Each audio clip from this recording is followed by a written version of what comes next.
whatever has happened in Afghanistan has been done by the US.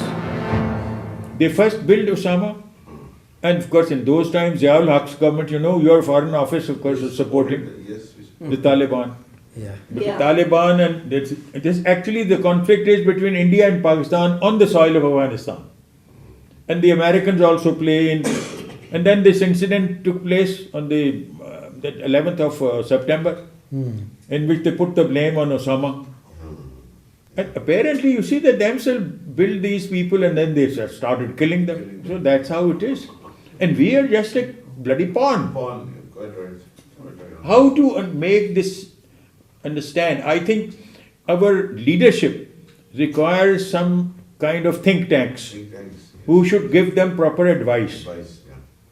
Ab America mein, in America, mostly their senators and their members of parliament, they always consult the think tanks. They have The think tanks, of course, go and Is discuss there things any with them. think tank in Pakistan? No. Well, they They see now in the foreign office, of course, I mean, they are in a position to give the viewpoint as to what should be the policy, the policy matters. They call me for giving lectures to some of the new officers who go from lower grade to upper grade. And I always tell them that you are responsible and answerable to God because you would run the country, because most of the wazir and amir and these ministers, they are all idiots. And it's your responsibility because you are going to run this country. And see to it that you should have your own conscience. And don't go around whatever the minister says you should obey it. लेकिन वो कोई सुनता नहीं है. Apparently you see the executive here. The reason is because the party politics, they are not really mature people. I have been in politics and I have seen what kind of politics we have. And then also the political leaders who come. What could you expect from Nawaz Sharif? Now you see my differences with him. I of course was 6 years for Nawaz Sharif's party and I was a senator. Why I had developed differences with him. And that those times when there was Taliban in Kabul, he tried to pass through a Sharia bill. Yeah. And he wanted to have those powers of Amir al-Mu'mineen above the constitution. Good help. Achha. So he called a parliamentary party meeting. We were all together there. And I must say that I have great admiration for Kasuri, this Khurshid Kasuri, because he was at that time Council League, Nawaz Sharif League. He stood up and he said, no, I don't support this bill. Achha. The other was Abda and her husband, Fakhr Imam. And they were just sitting behind me and they insisted, why don't I speak? Because I am of the same viewpoint as they had.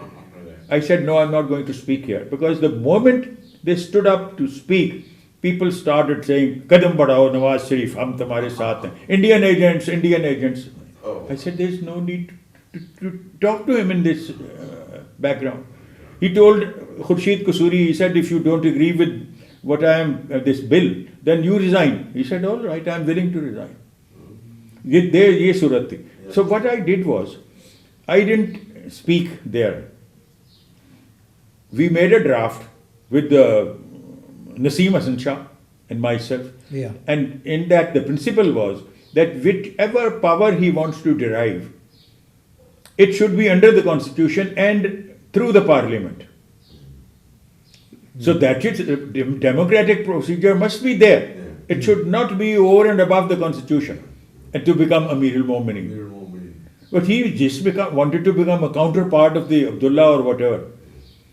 So, I mean, we took this, first of all, it is so difficult to get time. Although he has been coming here. So, when I tried to seek an interview that we should get together in Islamabad, he said it was too busy. Their attention span is about 90 seconds. Yeah, I tell you that it was with great difficulty through Majid Nizami. We got time. I took Naseem Hasan Shah, and Naseem Hasan Shah was Chief Justice of Pakistan at the time when he restored his government. I took Naseem Hasan Shah with me to, give me support. And we presented this draft, that this is the way how the bill should be, the Sharia bill. he put it in his pocket without seeing it, without reading it. And then by his body language tried to tell us that you now go away. We don't, I'm too busy.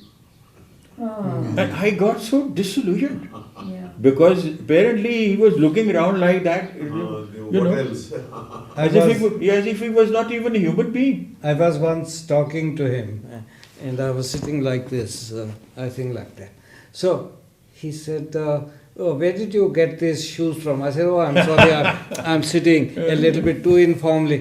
He said, "No, I got the same shoes from London." And we were talking about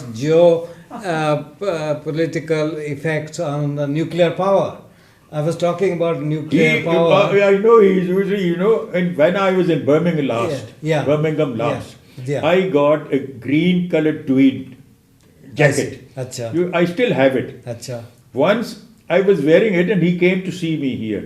Acha. We were talking to each other. He said, "Dr. Saab, this is not Kashmira." I said, "I have not claimed that it is Kashmira." "Where did you get it from?" I said, "From Birmingham."